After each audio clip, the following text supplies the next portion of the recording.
Bismillahirrahmanirrahim. Assalamualaikum warahmatullahi wabarakatuh.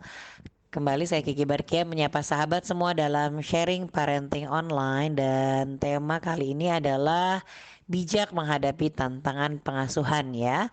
Terutama saat ini kita sedang sama-sama menghadapi wabah COVID-19 ya. Tentunya tantangan kehidupan kita semakin banyak dan itu berdampak pada tantangan pengasuhan.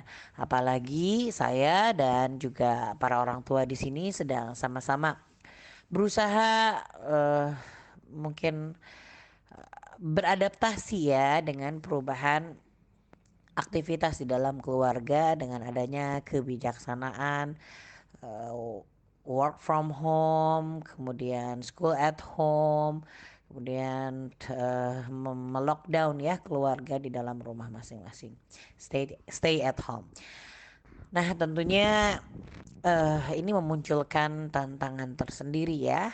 Di luar itu saja kita sudah heboh dengan segala rutinitas harian kita, baik itu pekerjaan di rumah tangga atau ikhtiar kita untuk menggerakkan roda perekonomian keluarga. Juga belum lagi masing-masing anak dengan setiap karakter dan tahapan usianya memiliki beragam tantangan. Ditambah lagi sekarang kita semua berkumpul ya di dalam rumah, tanpa kemudian menghilangkan tugas-tugas yang seharusnya kita lakukan setiap hari. Anak tetap dengan setumpuk tugas sekolahnya, kemudian orang tua tetap berpikir, berputar otak agar tetap bisa menjalankan perekonomian keluarga, sementara kita juga tidak bisa terlepas dari pekerjaan rutinitas harian kita. Memang kunci utamanya adalah sabar gitu ya, tetapi kesabaran ini juga perlu didukung oleh ilmu dan pemahaman kita ya terhadap situasi keadaan, sehingga melahirkan kebijaksanaan dalam menghadapi tantangan kehidupan, terutama tantangan pengasuhan. Namun secara umum saya ingin membahas ya tentang bijak menghadapi tantangan pengasuhan. Nanti mungkin sedikit mudah-mudahan sempat saya ulas tips-tipsnya bagaimana sekarang merunning aktivitas keluarga di dalam rumah dalam kondisi wabah COVID-19 ini. Oke, kenapa sih penting sekali kebijaksanaan dalam pengasuhan ya? Karena sebenarnya kedekatan dan kehangatan hubungan ini seringkali rusak karena ketidakbijaksanaan kita dalam menghadapi tantangan pengasuhan. Apalagi mungkin saat ini kita dekat ya, tapi belum tentu hangat. Dekatnya memang karena terpaksa, terkunci semua gitu ya di dalam rumah masing-masing. Bahkan para ayah juga ya melalui tentara COVID-19 terpaksa kemudian dekat dengan keluarganya. Ya alhamdulillah ya kalau bisa kita ambil hikmahnya.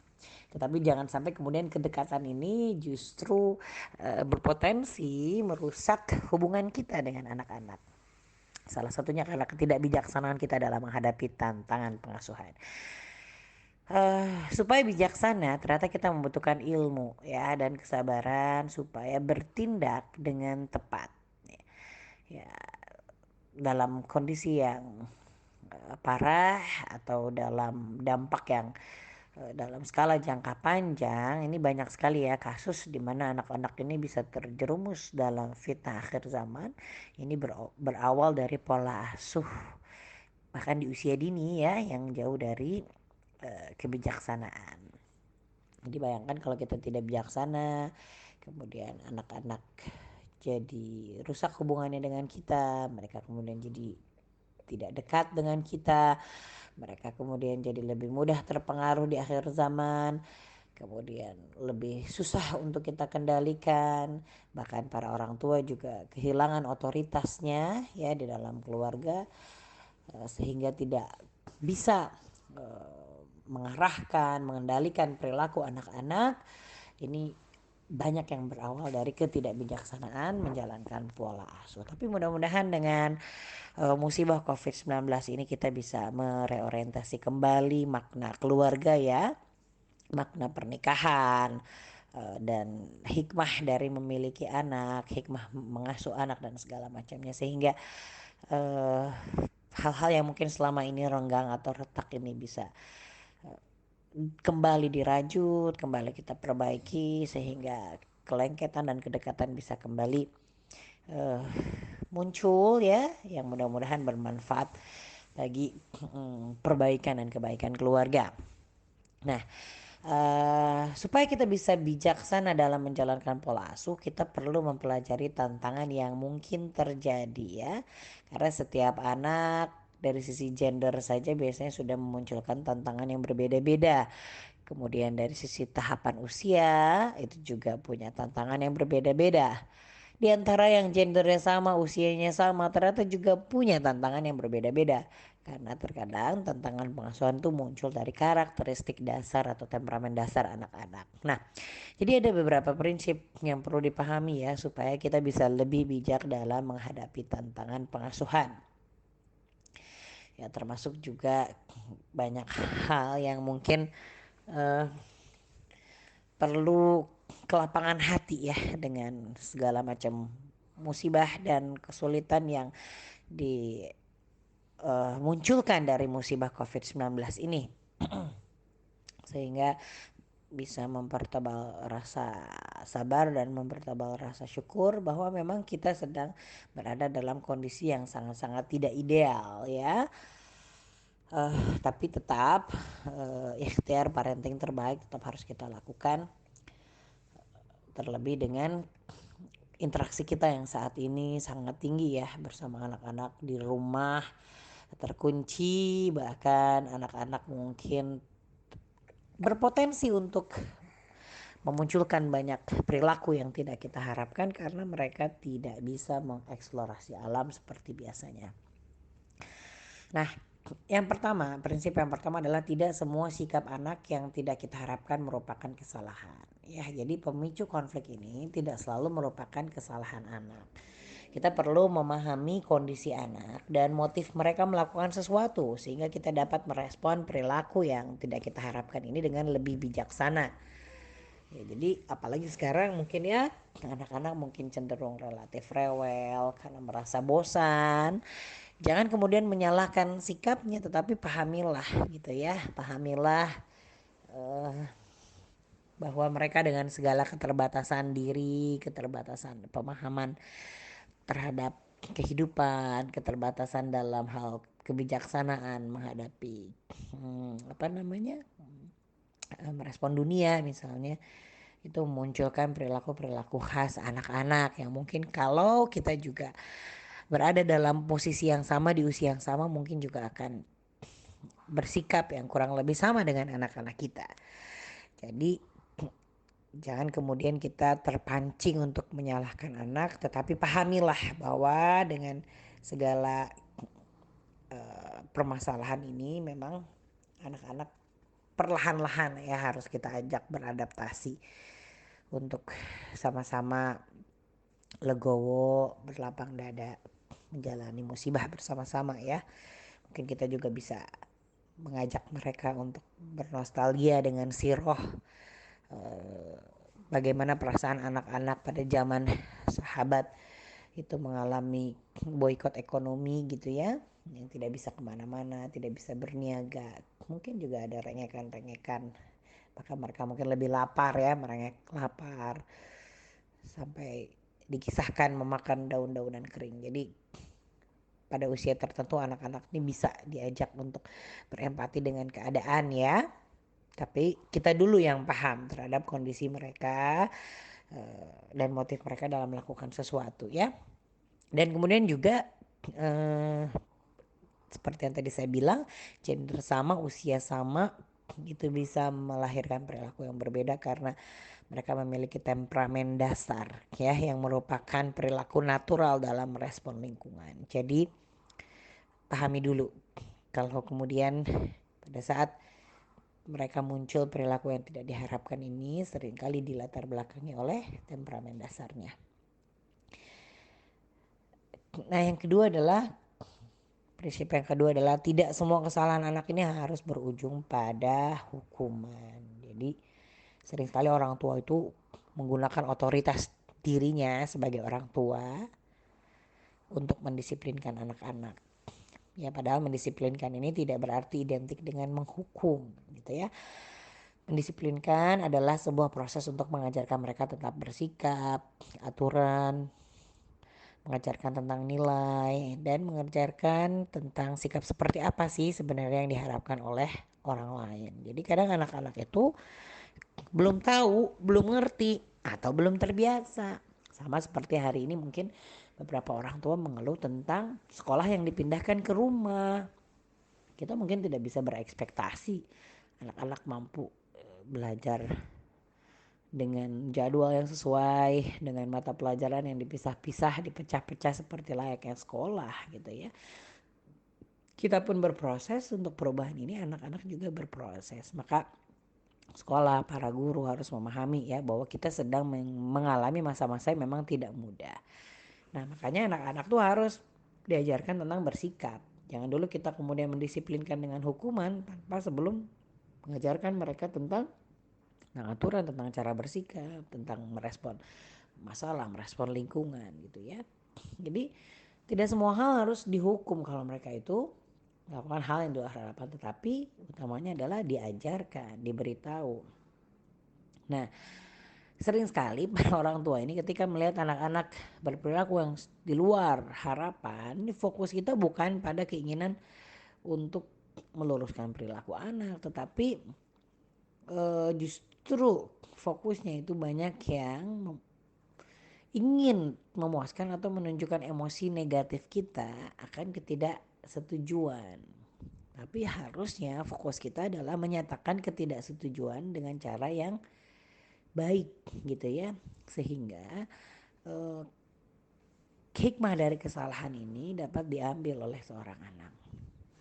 Ya, jadi bukan memuaskan keinginan untuk menunjukkan emosi negatif kita karena kita tidak setuju, tetapi fokusnya adalah menyatakan ketidaksetujuan, tapi dengan cara yang baik supaya hikmahnya bisa diambil. Jadi penting ya ibu-ibu untuk menyatakan ketidaksetujuan. Jangan kemudian pada saat mereka berperilaku yang tidak diharapkan ini kita cuek aja, kita biarkan saja. Tidak, anak-anak harus belajar berperilaku. Bahkan Rasulullah SAW pun menegur gitu ya cucunya yang kemudian memakan kurma sedekah. Padahal ahlul bait itu tidak boleh memakan harta sedekah. Diajarin, kasih tahu, koh. Gitu. Tidakkah kamu tahu bahwa kita tidak boleh memakan harta sedekah?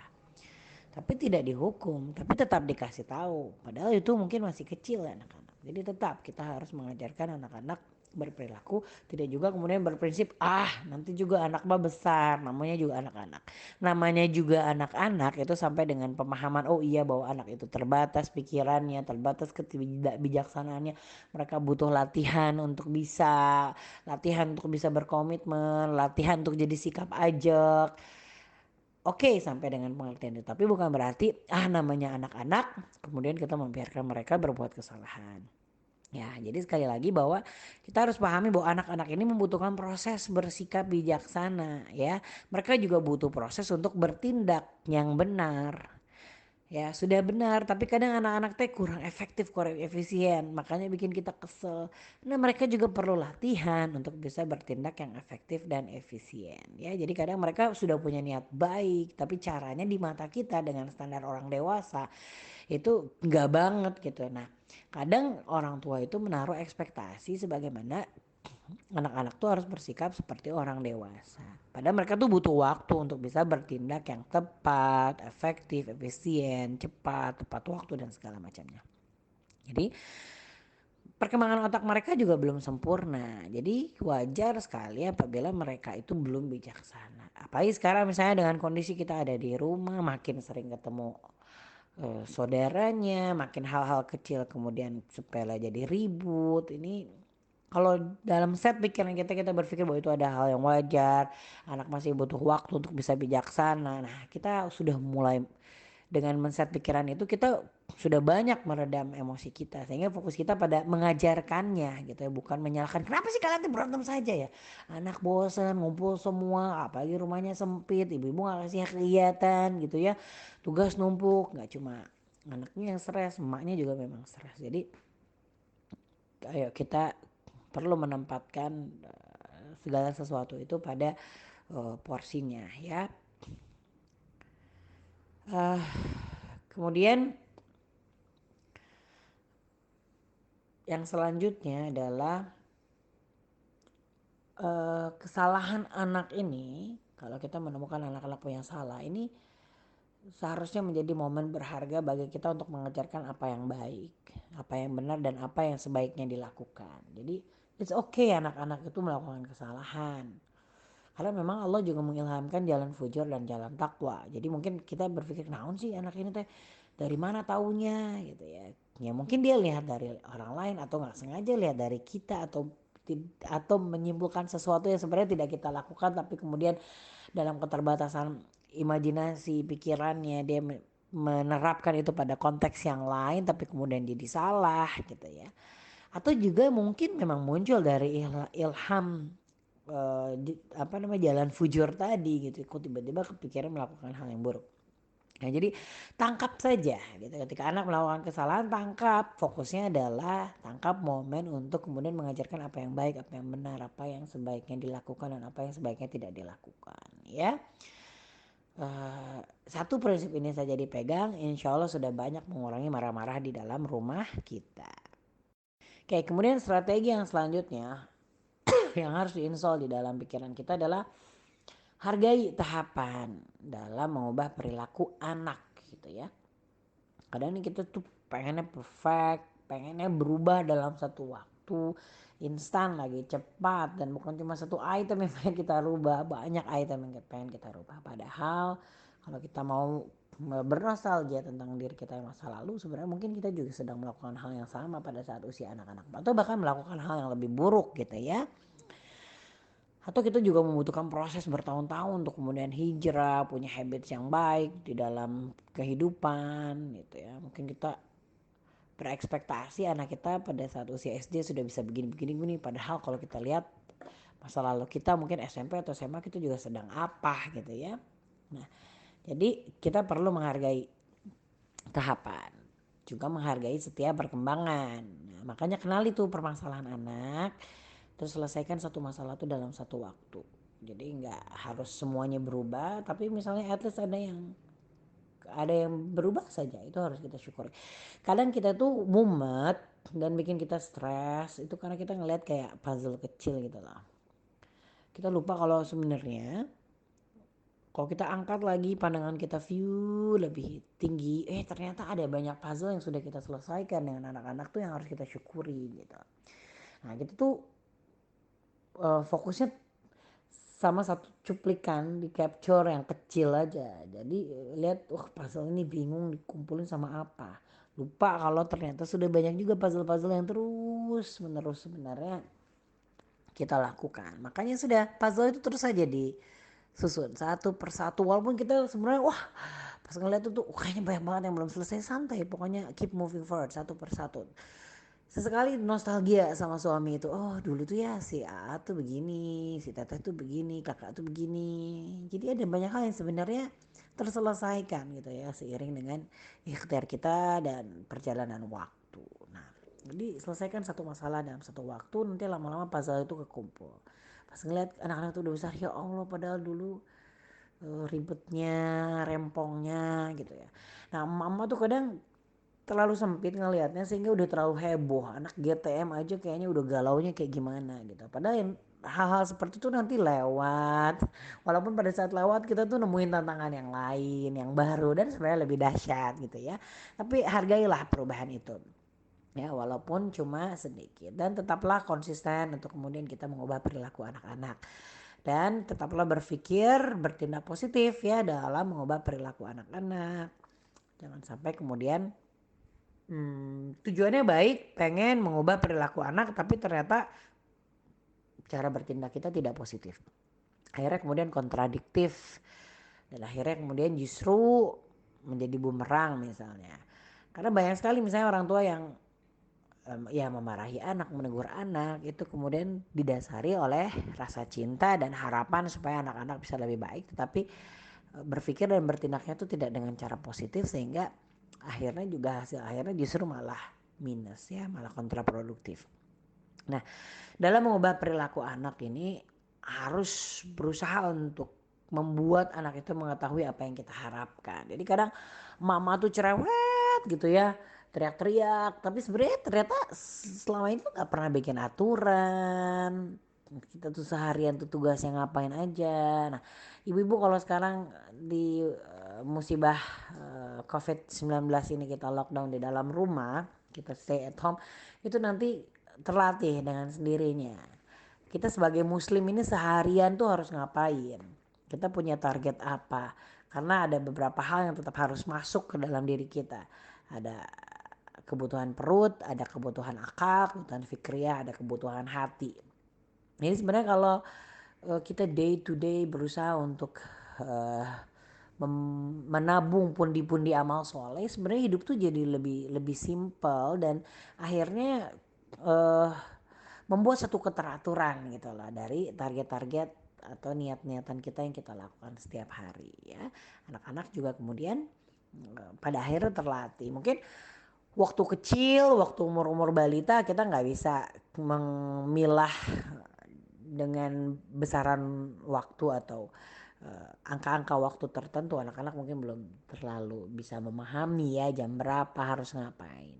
Tapi biarlah mereka kemudian mengetahui apa sih yang rutin dalam setiap harinya.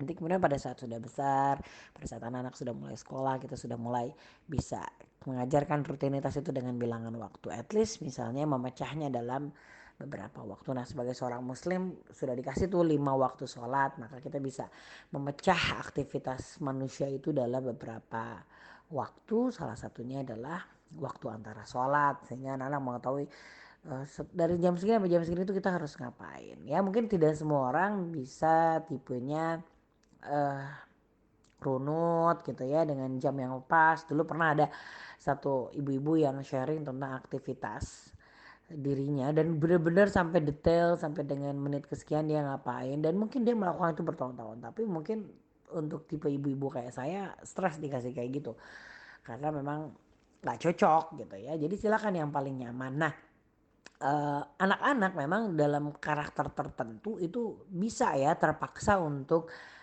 teratur ketika mereka berada di sekolah atau di dalam suatu lembaga. Tapi ketika mereka ada di rumah, memang rumah itu adalah tempat di mana ya aurat kita itu betul-betul terbuka, apa adanya itu benar-benar ada. Rumah itu tempat yang nyaman untuk kita mungkin berleha-leha, sedikit bersantai, merebah atau keluar dari sistem gitu. Jadi memang ibu-ibu akan jadi sangat stres ketika memberlakukan aturan yang sangat baku sebagaimana keteraturan jadwal di dalam suatu lembaga kemudian dipindahkan ke rumah. Apalagi kalau kondisi school at home-nya itu untuk beberapa murid, beberapa jenjang, kemudian ibu juga masih tetap harus masak, masih tetap harus ngurusin bayi dan segala macam. Jadi stop ya untuk memindahkan sekolah ke dalam rumah dengan segala kekakuan jadwalnya. Biarkan anak-anak mengetahui apa yang menjadi tugasnya dalam satu harian, minta kepada guru dan sekolahnya untuk bisa meringankan supaya uh, yang terpenting adalah semua kue itu akhirnya terlahap. Mau kuenya kita makan dari mana, dengan cara apa, yang penting pakai tangan kanan, yang penting basmalah, yang penting kue 1 minggu itu selesai. Jadi kebayang ibu kalau diiris tipis-tipis, hari ini harus slice ini, jam segini harus slice ini, emang bakal stres ya, nggak cocok banget. Karena kita bukan satu lembaga sekolah yang kemudian bisa mengajar anak dengan satu jenjang, satu mata pelajaran dan tanpa iklan. Ada bayi menangis, ada cucian yang harus dicuci atau masakan yang belum selesai dan segala macamnya ya. Jadi biarkan semua anggota keluarga itu mengetahui apa yang harus dilakukan dalam satu hari dan mari kita bersama-sama untuk merealisasikannya.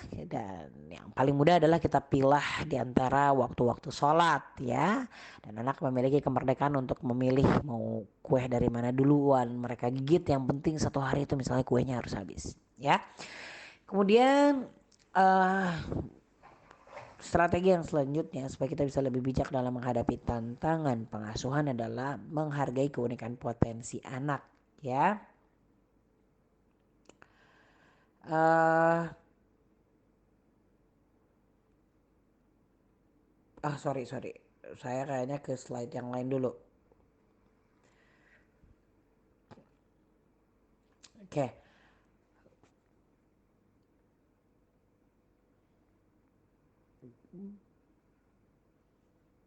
Oke, sorry. Jadi bingung. Oke, terus yang selanjutnya adalah kita berusaha belajar memperbaiki akhlak dari Rasulullah SAW. Oke, jadi kita kan di dalam keluarga tuh pasti eh, punya tugas ya untuk memperbaiki akhlak anak-anak. Tapi sering sekali cara untuk memperbaiki akhlaknya itu justru dengan akhlak yang tidak baik. Sehingga menjadi kontraproduktif ya di dalam pengasuhan kita. Nah, tentu sebaik-baiknya teladan adalah Rasulullah SAW. Ayo kita sama-sama mempelajari bagaimana sih Rasulullah itu memperbaiki akhlak terutama anak-anak. Ada beberapa hadis yang mungkin bisa jadi pelajaran ya bagi kita. Yang pertama adalah Rafi bin Amru al-Ghifari mengatakan, dahulu aku dan anak muda sebayaku sering melempari pohon kurma milik orang-orang Ansor. Maka hal itu dilaporkan kepada Rasulullah. Ada anak yang suka melempari pohon kurma kami katanya.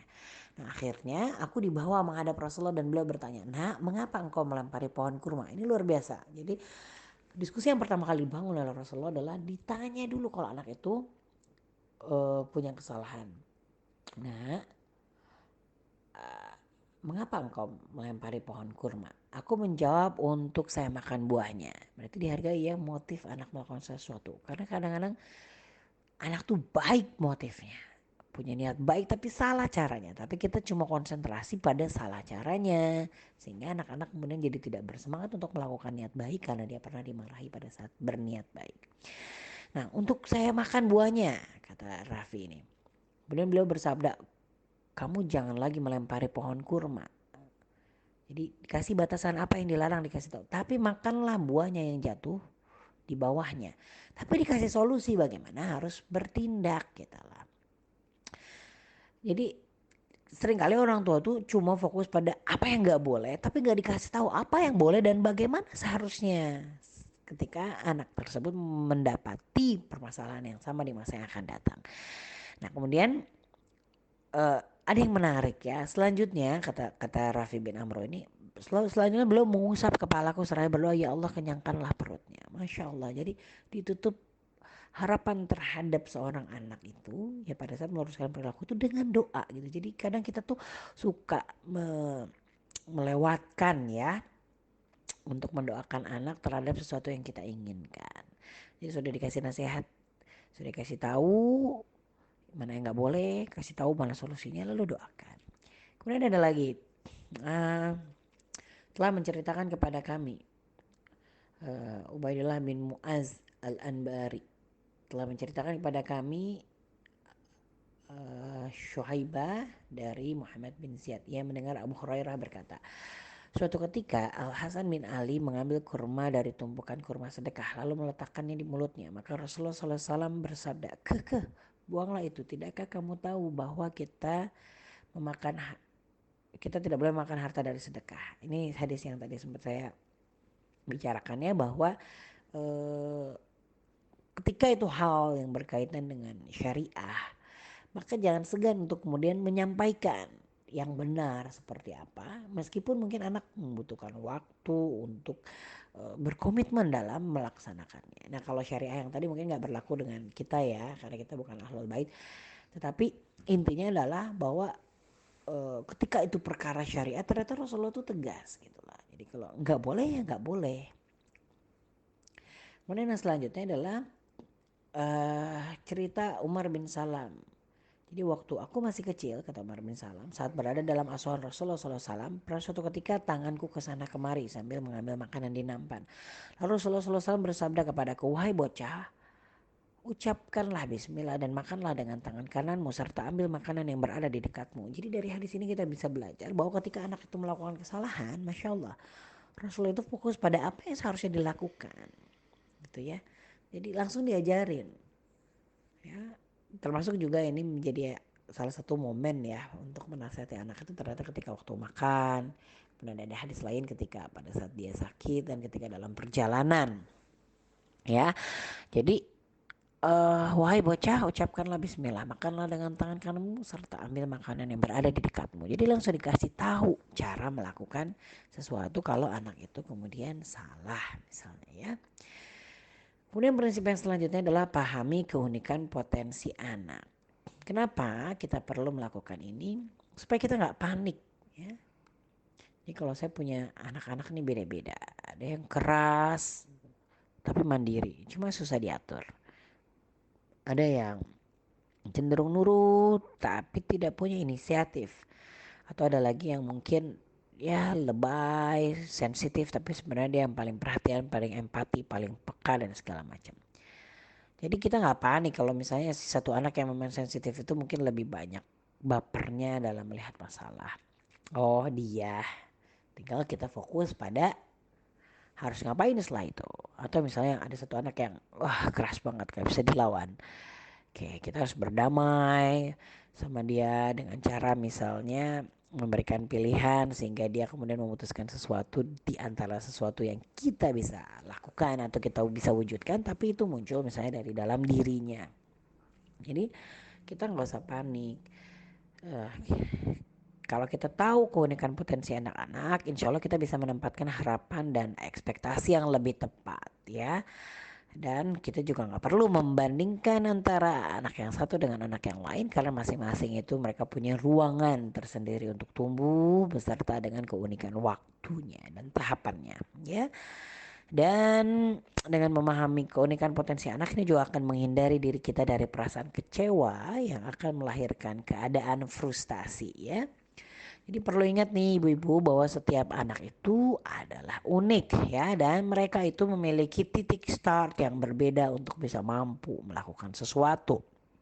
Bahkan bisa jadi sampai besar hal itu benar-benar tidak mampu secara expert dia lakukan karena memang muyolnya tidak di situ atau betul-betul titik kelemahannya ada di situ. Jadi kalau kita tahu anak-anak maka kita juga akan lebih menempatkan harapan dan ekspektasi kita lebih tepat ya.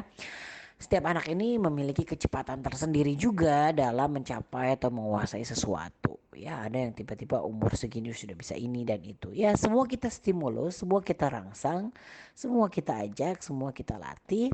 Tapi memang harus kita legowo bahwa mereka punya kecepatan tersendiri. Dan memang kita akan nanti lihat bahwa kalau itu adalah muyulnya, ya memang bakatnya ada di situ.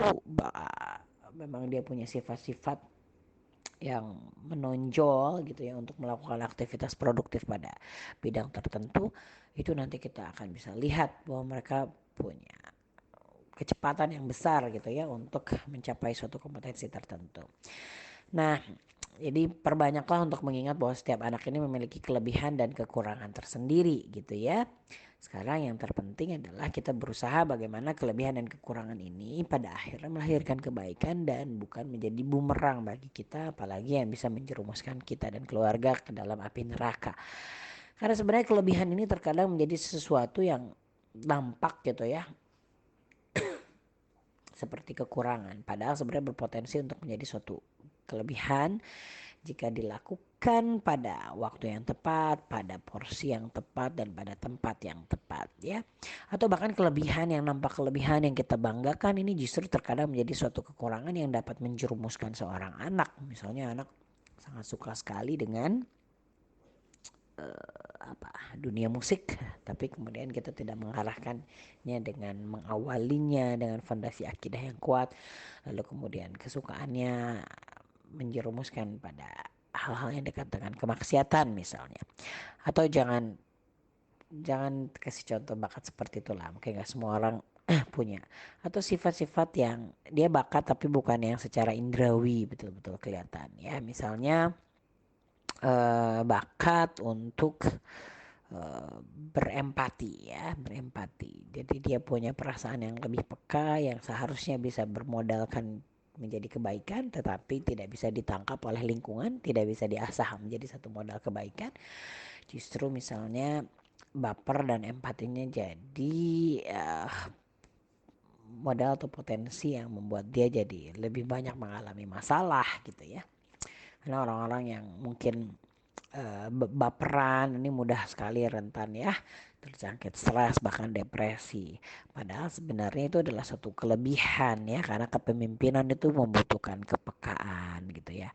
Kemudian kontribusi itu membutuhkan empati, membutuhkan kepekaan, kehalusan rasa gitu ya.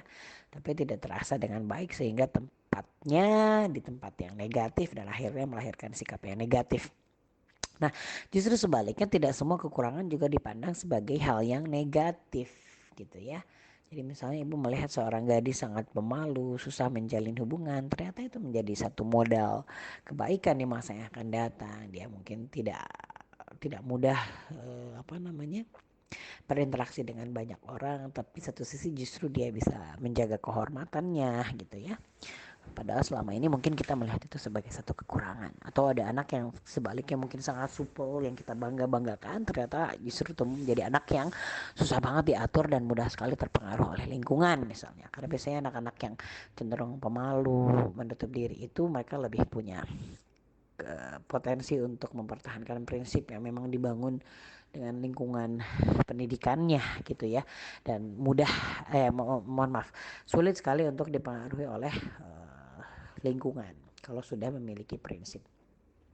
Oke, itu kekurangan awalnya kita berpikir, tapi ternyata bisa jadi sesuatu yang positif, bahkan bisa apa? Bisa melahirkan kebaikan dalam ibadah kita ya sebagai hamba Allah.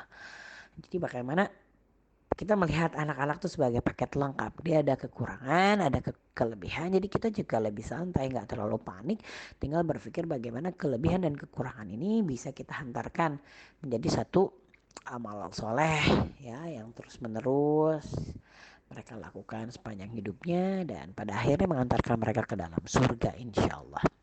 Oke, nah tingkat kebijaksanaan kita ini sangat menggambarkan bagaimana pemahaman ilmu kita gitu ya, kematangan emosi, kehalusan rasa, ketajaman visi dan pandangan, bahkan berkolerasi dengan keimanan dan ketakwaan seseorang. Jadi makanya supaya kita bisa lebih bijaksana harus semakin banyak kita memahami ilmu tentang pengasuhan, ilmu tentang karakter anak-anak gitu ya.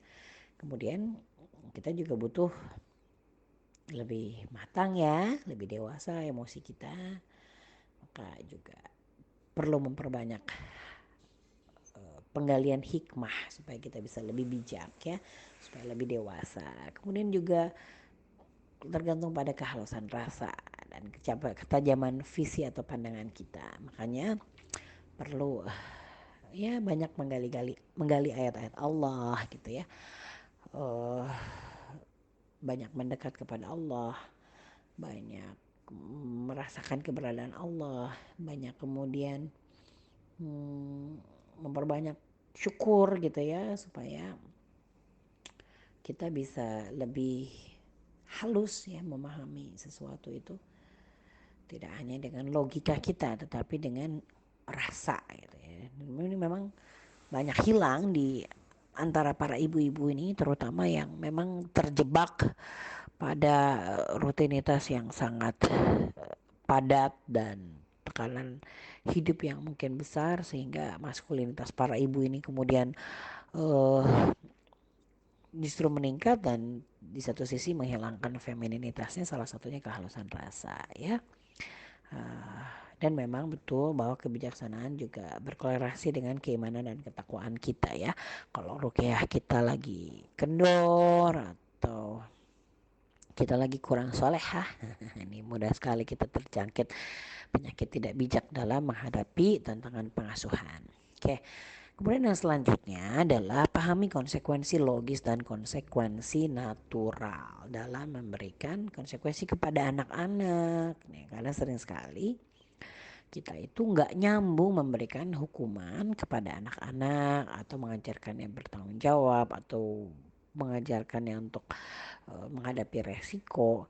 Ini malah kontraproduktif gitu, tidak melahirkan satu sikap yang kemudian mengasah kebijaksanaan anak-anak di masa yang akan datang ya. Makanya mulailah dari hal-hal yang sederhana. Ketika anak itu melakukan sesuatu itu, mereka memang belajar untuk mengambil konsekuensi, tetapi memang harus logis dan natural gitu ya. Jadi yang paling utama ketika mereka melakukan kesalahan itu sebenarnya kita sedang memberikan pesan kepada anak tentang sebuah kesalahan. Jadi pesannya jangan sampai hilang. Tapi kemudian jangan sampai berhenti dengan memberi pesan saja.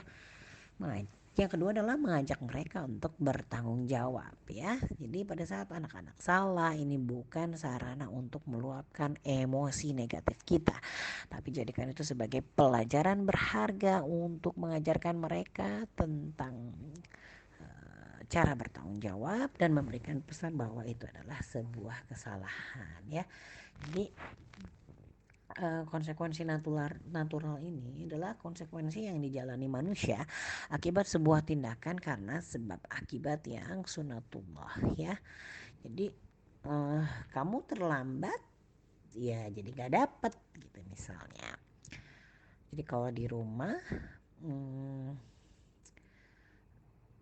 misalnya kita punya punya aturan lah, misalnya kita akan nonton jam sekian. Kalau anak belum ini mungkin dia akan kehilangan jatahnya misalnya. Nah, itu adalah konsekuensi logis. Konsekuensi logis itu seperti konsekuensi tambahan yang berasal dari perlakuan manusia gitu ya. Jadi konsekuensi tersebut berkaitan dengan perbuatan yang dilakukan. Nah, asalkan kita mengawalinya dengan kesepakatan ya. Jadi saya misalnya agak kurang setuju tuh kalau ngasih hukumannya misalnya berupa hukuman fisik, hukuman menambah hafalan, menambah ibadah. Nah ini khawatirnya membuat anak kemudian jadi membenci gitu ya perbuatan ibadah itu, karena dijadikan itu sebagai konsekuensi dari kesalahan. Saya lebih suka di dalam keluarga itu menerapkan hadis Rasulullah bahwa Rasulullah SAW bersabda untuk mengiringi keburukan itu dengan kebaikan. Ya, Rasulullah SAW bersabda, bertakwalah kepada Allah dimanapun Anda berada. Iringilah perbuatan dosa dengan amal kebaikan, karena kebaikan itu dapat menghapusnya. Serta bergaulah dengan orang lain dengan akhlak yang baik. Jadi kalau misalnya anak punya salah, usahakan mereka itu didorong untuk menutup kesalahannya dengan berbuat amal kebaikan. Iringilah perbuatan dosa dengan amal kebaikan. Dan itu boleh mereka memilih aja. Kalau kita nggak bisa ngasih konsekuensi logis atau natural, silakan mereka memilih perbuatan baik apa yang ingin dilakukan untuk menghapus dosa-dosanya, atau kalaupun misalnya tidak diampuni ya, at least timbangan amal baiknya itu besar gitu ya. Jadi silakan sebisa mungkin ya kita menerapkan hukuman yang natural atau yang logis. Natural tuh misalnya contohnya apa ya? Kalau pergi ke sekolah terlambat berarti nggak dapat 1 jam pelajaran, berarti nggak dapat materi misalnya, itu natural gitu. Kalau logis ya tinggal dibuat dalam bentuk aturan ya. Misalnya ibu punya pisang goreng gitu ya, terus kemudian ibu bikin aturan ya, ini pisang gorengnya sedikit ya, siapa yang makan pisang goreng harus sudah selesai makan nasi gitu. Nah khawatirnya kalau makannya terlambat nanti gak kebagian misalnya. Contoh aja ya, mungkin bisa diterapkan di keluarga masing-masing, karena kalau di dalam keluarga saya biasanya suka dijatah kalau soal makanan. Kalau nggak bisa disikat dan tidak berlaku hukum rimba ya, kalau nggak dikasih aturan, soalnya nanti malah cepat-cepat dia dapat dan akan ada drama-drama pengasuhan selanjutnya kalau tidak kebagian. Oke, kemudian yang selanjutnya adalah strategi layang-layang dalam pengasuhan balita ya. Jadi kalau ibu punya anak balita, mereka kan masih di fase egosentris ya, berpikirnya juga cuma satu arah. Mereka bukan egois, mereka itu egosentris. Mereka nggak berpikir tentang posisi orang lain, kepentingan orang lain, kebutuhan orang lain. Dalam pikirannya adalah hanya dirinya gitu ya. Tapi ternyata penting sekali untuk menghargai masa-masa egosentris anak-anak ini, karena di masa yang akan datang anak-anak yang egonya sempat cedera di fase balita ini bisa tumbuh menjadi orang-orang yang integritasnya lemah, gak punya prinsip dalam hidup, mudah sekali misalnya terjajah oleh orang lain, mudah sulit misalnya untuk berkata tidak, sulit untuk mempertahankan hak dan segala macamnya. Jadi kita mesti mengerti ya kalau anak-anak ada di fase egosentris. Nah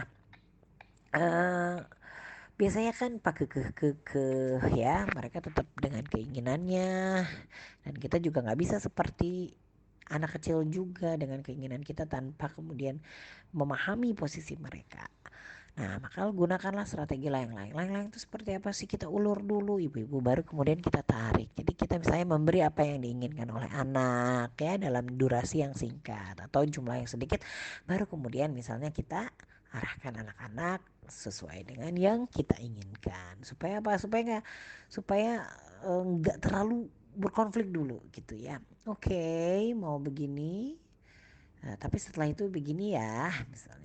Oke, kamu mau yang ini. Oke, tapi sedikit ya karena begini gini gini.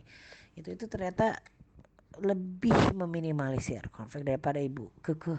Gak boleh, gak boleh, gak boleh. Ya, kecuali ibu yakin bahwa itu benar-benar tidak boleh, maka ibu harus menyiapkan alternatifnya ya. Jadi sebelum kita melarang, kita sudah siapkan dulu sehingga kita bisa langsung melakukan pengalihan sehingga anak-anak ketika sedih langsung kemudian terhibur dengan sesuatu yang baru. Jadi kita disuruh memberikan kemudahan ya. Rasulullah SAW bersabda, berilah kemudahan dan jangan mempersulit, berilah kabar gembira dan jangan membuat mereka lari. Jadi memberikan kemudahan juga tidak berarti memberikan persetujuan untuk melakukan kemaksiatan dan kemudaratan ya.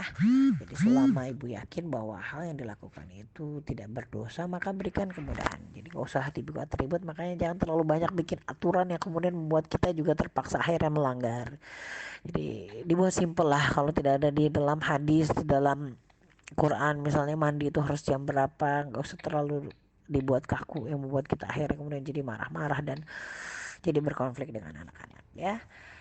Kemudian kita butuh reward ya sebagai bumbu dalam pengasuhan. Nah ini hati-hati juga memberikan reward ini karena memang anak-anak berproses ya untuk bisa beramal secara ikhlas karena Allah. Jangankan anak-anak kita juga masih membutuhkan reward dan punishment. Salah satunya adalah dosa dan pahala, surga dan neraka. Apalagi anak-anak ya butuh sesuatu yang mungkin lebih konkret.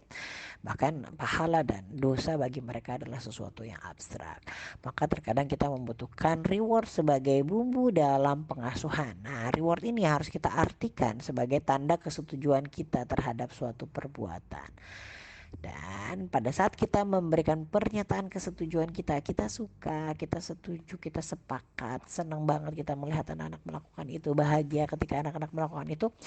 Nah, jangan lupa menyertakan pesan Allah dan Rasulullah di dalamnya. Nah, ibu-ibu, bahwa setiap anak juga punya harapan akan bentuk reward. Makanya tanya deh sama anak-anak.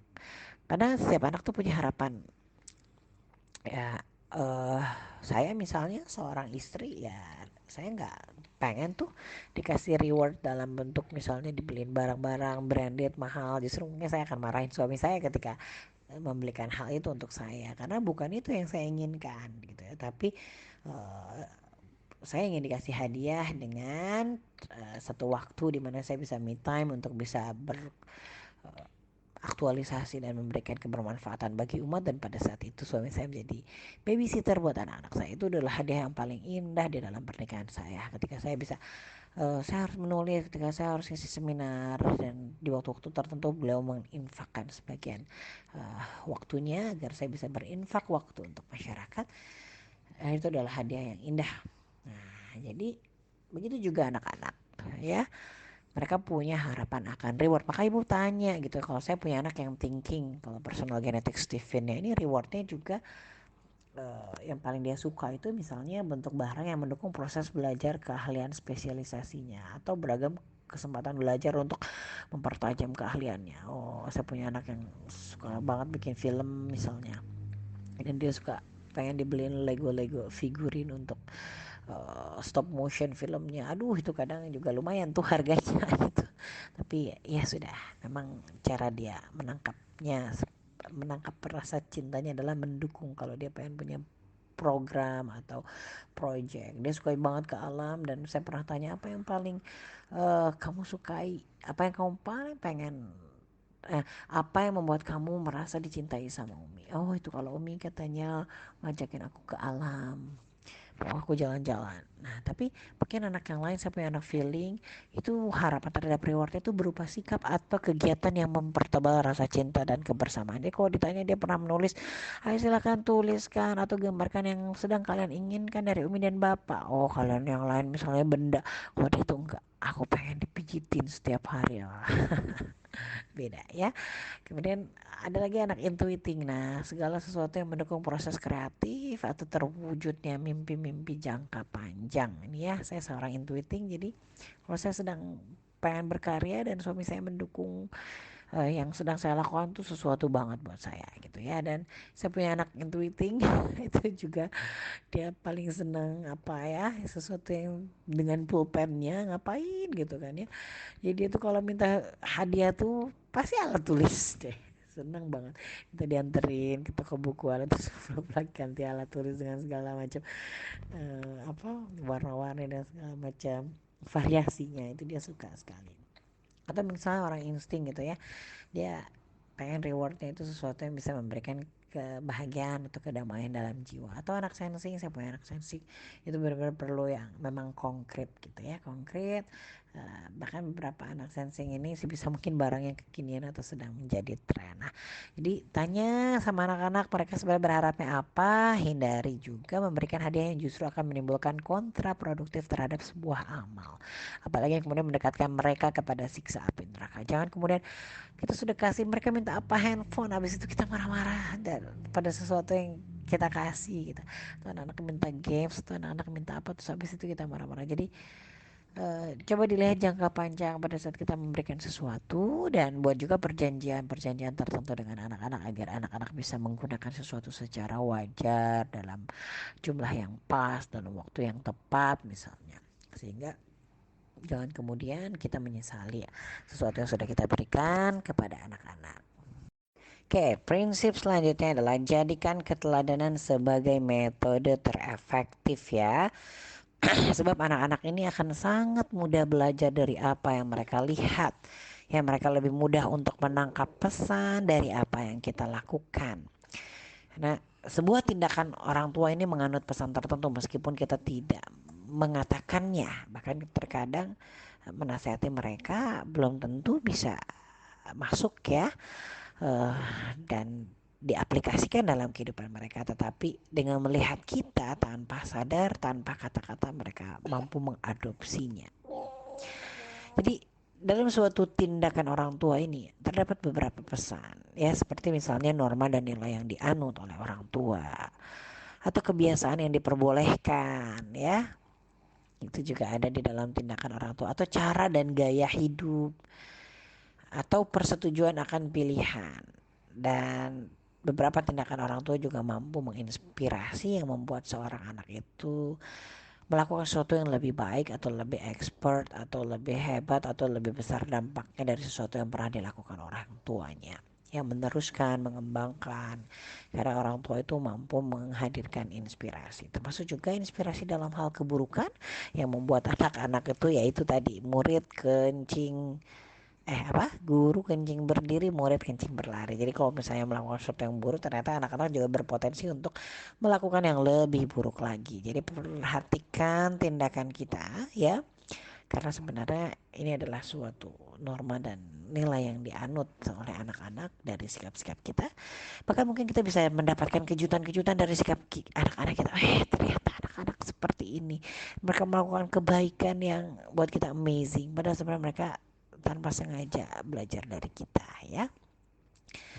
Nah, Bapak Ibu, kita juga perlu menghindari parenting jalan pintas ya, strategi selanjutnya. Karena sebenarnya orang tua ini sering sekali terjebak untuk melakukan tindakan-tindakan instan yang menjadi jalan pintas, terutama pada saat melakukan proses membujuk seorang anak untuk melakukan apa yang kita inginkan. Nah, seperti misalnya melakukan suap, memberi ancaman, atau unjuk kekuatan dan kekuasaan. Ya, ini akan lebih mudah spontan dilakukan, terutama apabila kita terjebak aktivitas yang super sibuk. Nah, jadi perlu hati-hati ya. Memang kalau kita sibuk tuh rasanya pengen iya boleh boleh boleh boleh boleh boleh boleh. Atau misalnya apa sih bedanya suap sama reward? Suap itu biasanya memberi sesuatu untuk melakukan hal yang misalnya suap itu bisa digunakan untuk menghentikan perbuatan buruk. Jadi bayangkan kita misalnya memberikan sesuatu yang mereka inginkan, tapi untuk melakukan menghentikan mereka melakukan perbuatan yang buruk. Nah, tapi kalau reward itu kan memang ada perjanjian sebagai pernyataan kesetujuan atau kebahagiaan kita atau kesukaan kita terhadap sikap-sikap mereka. Jadi perlu hati-hati ya, jangan sampai reward kita itu terjebak pada praktek suap. Kemudian ancaman yang paling sering banget, kadang-kadang orang tua juga suka nggak nyambung mengancam sesuatu dan sering sekali mengancam terhadap sesuatu yang sebenarnya kita sendiri tidak mungkin untuk melakukannya ya. Jadi hati-hati, anak-anak akan belajar berbohong dari sikap-sikap yang tidak sadar kita berikan, terutama pada saat kita mengancam mereka supaya melakukan sesuatu sesuai dengan yang kita inginkan. Makanya waktu itu penting, waktu luang itu penting karena ternyata untuk meluruskan perilaku anak atau mengarahkan agar anak-anak berperilaku sesuai dengan yang kita harapkan, kita membutuhkan negosiasi ya, bahkan membutuhkan kreativitas ya sebagai senjata kita dalam peperangan, dalam melakukan pengasuhan tentunya. Jadi emang harus kreatif, apalagi anak-anak yang kita hadapi ini misalnya masih balita. Jadi kalau punya anak yang keke harus bisa melahirkan satu alternatif yang bisa masuk ke dalam logikanya supaya dia kemudian mau memilih pilihan kita. Atau punya anak yang sangat baper gitu ya. Ya, kita harus bisa menghadirkan sesuatu yang dapat menghiburnya sehingga dia lupa terhadap sesuatu yang sedang sangat dia inginkan dan membuat dia menangis sejadi-jadinya misalnya. Nah itu butuh kreativitas juga butuh keluangan waktu, butuh kejernihan pikiran. Makanya tolong bapak-bapak ini memang harus membantu supaya para istri ini punya performa yang punya apa namanya, ya punya fisik yang prima, punya jiwa yang mungkin sehat gitu ya, supaya bisa melakukan performa pengasuhan yang baik ya. Karena untuk bisa melakukan pengasuhan yang baik ini kita butuh ilmu, butuh waktu, butuh kreativitas. Kita perlu bernego dengan anak-anak ya. Jadi itu juga butuh mental yang sehat. Kemudian yang selanjutnya adalah kita perlu bersabar dalam mengajarkan adab, karena sering sekali kita merasa putus asa dalam mengajarkan adab kepada anak-anak ketika kita melihat mereka terus melakukan kesalahan bahkan mengulangi kesalahan ya. Sebab menjadikan mereka sebagai manusia yang beradab dan berakhlak mulia itu harus berproses dan memang harus diawali dengan mengenalkan mereka kepada Islam dan menjadikan mereka semangat dalam mengamalkan nilai-nilai Islam. Sebab ya isinya Islam adanya Al-Quran, dan isi Al-Quran itu adalah akhlak Rasulullah, dan akhlak Rasulullah itu adalah akhlak terbaik gitu ya. Jadi memang kalau kita sudah mengajarkan mereka tentang Islam dan mereka terus seumur hidupnya menyempurnakan pemahaman Islam, maka insya Allah mereka pun akan seumur hidup memperbaiki akhlaknya. Dan ini sesuatu yang berbeda ketika kita hanya mengajarkan adab tanpa fondasi keislaman. Ini misalnya saya juga merasakan sendiri ketika misalnya hidup di Paman Sam. Orang bisa mengajarkan tentang sopan santun, tetapi tidak diawali dengan akidah yang kuat. Sehingga perkara sopan santun ini cuma perkara masalah ketika berhadapan dengan kepentingan umum atau kepentingan orang lain. Sementara seseorang bisa sangat menzolimi dirinya karena merasa ya this is mine gitu ya. Kemudian ya tentang masalah tubuh juga ya, kayak misalnya kampanye your body is yours, my body is mine, ini bahaya gitu ya. Kalau kita kan tubuh kita milik Allah, sehingga kita melakukan sesuatu yang berkaitan dengan tubuh kita itu sesuai dengan apa yang Allah inginkan. Sementara konsep yang di barat misalnya tubuhku adalah milikku, makanya terserah gue, yang penting gue gak ganggu elu. Nah ini kan beda ya. Padahal mereka adalah orang yang belajar sopan santun, etika, adab, tata krama, sesuatu yang mungkin dianut di dalam masyarakat.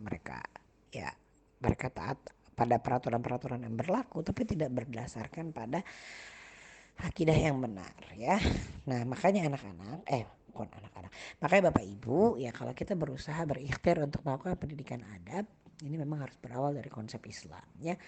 Yang pertama adalah kita menjaga kesucian fitrah anak, karena sebenarnya anak-anak ini potensi dasarnya harusnya menjadi orang yang soleh gitu ya, menjadi anak yang baik. Coba deh, sebenarnya ngajarin anak-anak itu kebaikan itu sebenarnya lebih mudah daripada ngajarin anak-anak kesalahan, kecuali kalau kita kemudian tidak menjaga kesucian fitrah mereka sehingga fitrah mereka menyimpang.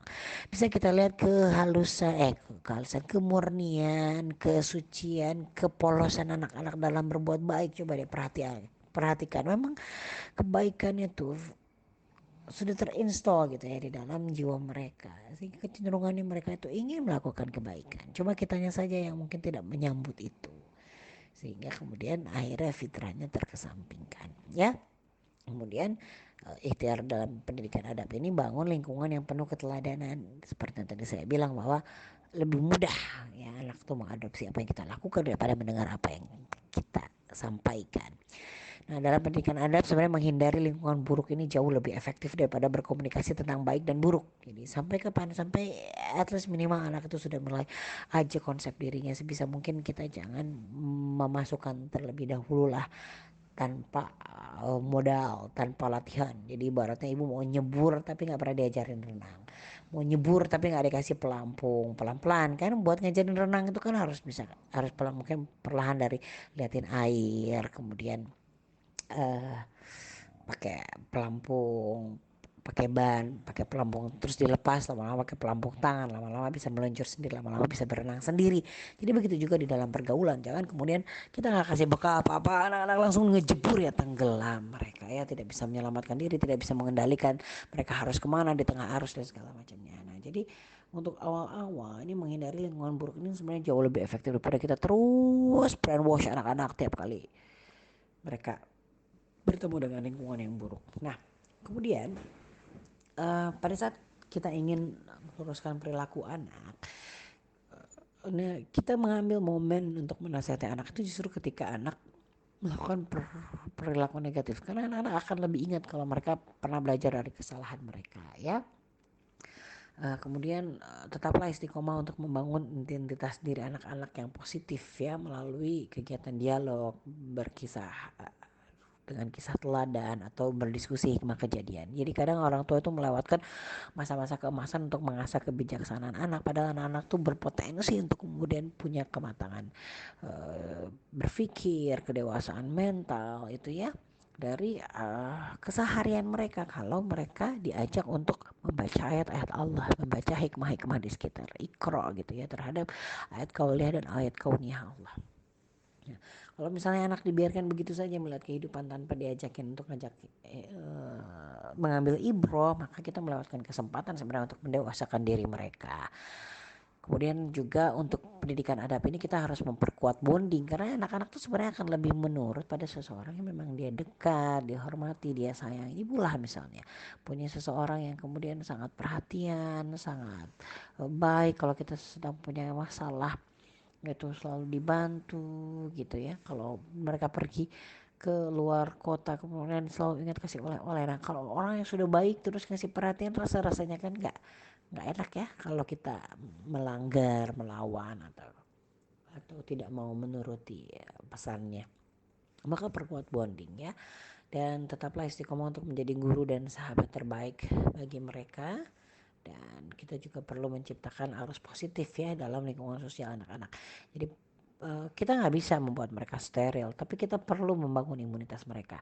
Dan pada beberapa hal akhirnya ketika kita tidak memilih untuk menerjunkan mereka pada lingkungan yang kotor, ya kita yang berusaha untuk membuat lingkungan itu kemudian jadi lebih bersih gitu, sehingga anak-anak itu tumbuh dalam lingkungan yang lebih sehat. Jadi jadikan teman-teman anak-anak kita itu seperti anak-anak kita, karena mereka akan tumbuh hidup di situ misalnya ya. Dan terus berikhtiar untuk memupuk keimanan dan ketakwaan anak-anak, sehingga hati anak tuh pada akhirnya tunduk sama Allah dan Rasulullah. Jadi dalam mengajarkan perilaku juga kita punya satu bahasa yang sama, bahasa Al-Quran, kata Allah, kata Rasulullah, kata Allah, kata Rasulullah. Jadi gak terlalu repot di masa yang datang dalam mengubah atau mengarahkan perilaku mereka, karena kita punya bahasa yang sama, bahasa Al-Quran, bahasa Sunnah. Oke.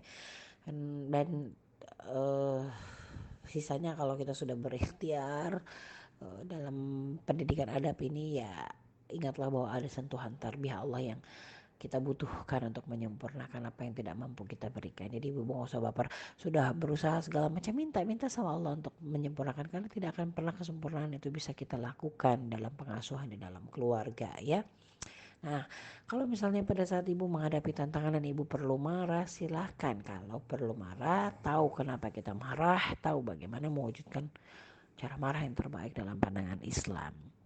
Sebab kemarahan ini adalah bagian dari pendidikan ya, dan kita bisa lihat di dalam sirah pun Rasulullah pun pernah melakukan pernah menunjukkan kemarahan ya. Misalnya marah pada Usamah bin Zaid yang membunuh seseorang yang sudah mengucapkan la ilaha illallah gitu ya. Kenapa sampai ditanya ya sama Rasulullah, kenapa? Karena aku berpikir bahwa orang itu hanya berdusta gitu. Apakah kau sudah membelah dadanya? Apakah engkau sudah membelah dadanya? Apakah engkau sudah membelah dadanya dan mengetahui apa isinya? Jadi sampai berulang-ulang gitu pesan itu dikasih sama Rasulullah, menunjukkan bahwa Rasulullah itu marah, dan Usama itu betul-betul merasa sangat menyesal sekali pada saat itu. Nah, jadi penting gitu ya. Penting untuk mengetahui alasan seperti apa kita layak marah dan kepada siapa kita pantas marah.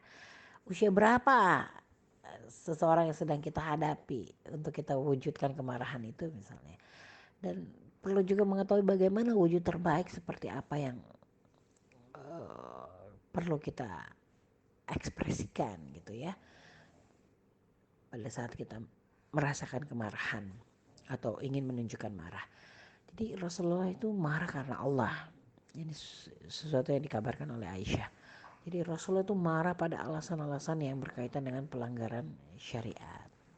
Ketika kita pelajari tentang tuntunan Islam dalam mengendalikan emosi marah, seperti misalnya membaca ta'awuz, mengubah posisi tubuh, mengingat keutamaan mengendalikan amarah, kemudian juga berwudu atau sholat dan segala macamnya. Tetapi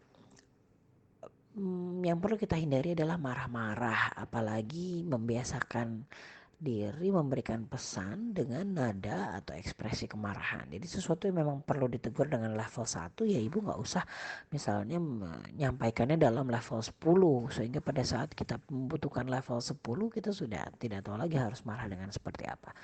Nah, tapi kalau ibu terbiasa jarang menyampaikan sesuatu dengan cara marah, nadanya diatur, diksi kalimatnya diatur, pada saat ibu benar-benar marah itu menjadi satu pesan yang spesial buat anak-anak. Apalagi ibu terbiasa seseorang yang sangat baik, dikagumi, dikangenin, terus tiba-tiba marah. Bayangkan ya kalau seseorang yang sangat kita sayangi, yang sangat kita tahu bahwa dia sayang sama kita, sangat kita sering memberikan perhatian kepada kita, terus tiba-tiba marah gitu, rasanya ingin melakukan apapun untuk membuat dia tidak marah lagi. Nah, itu mungkin PR besar ya bagi kita, menjadi seseorang yang kemarahannya sangat disesalkan dan mereka bersegera gitu ya untuk melakukan sesuatu agar kita tidak marah lagi.